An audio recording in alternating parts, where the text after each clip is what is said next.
আসসালামু আলাইকুম। কেমন আছেন সবাই? এই তো আমরা ঈদের সময় বাড়ি গিয়েছিলাম। তখন আমাদের বাড়িতে যাওয়ার সময় একটা ভিডিও। আমাদের বাড়িতে যাওয়ার সময় বরিশাল থেকে একটা ফেরি পাড়িয়ে যেতে হয়। সে ফেরিটা হচ্ছে বগা নামক একটা ফেরি। আমাদের দক্ষিণবঙ্গে আর কোনো ফেরি নেই। শুধু একটা ফেরি আছে। আর সবগুলো কি বলে সেতু হয়ে গেছে।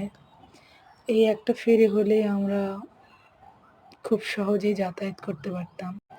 এইটা হওয়ার কথা ছিল, কিন্তু এখন কবে হবে তার ঠিক নেই। সেজন্য বাড়ি যেতে আমাদের অনেক সময় লেগে যায়। এই তো বাবা মেয়ে একটু নদীর পাড়ে আসলো। ফেরি আসতে অনেক দেরি হবে, সেজন্য আমরা ঘোরাঘুরি করতেছিলাম ওখানে।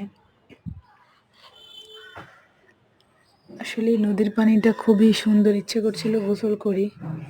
অনেক দিন হয়ে গেছে নদীতে গোসল করি না, নদী না সরি, মানে পুকুরে গোসল করি না। আর আমাদের বাড়ির আশেপাশে নদী আসলে নেই। এই তো বাবা মেয়ে দুষ্টামি করতেছে।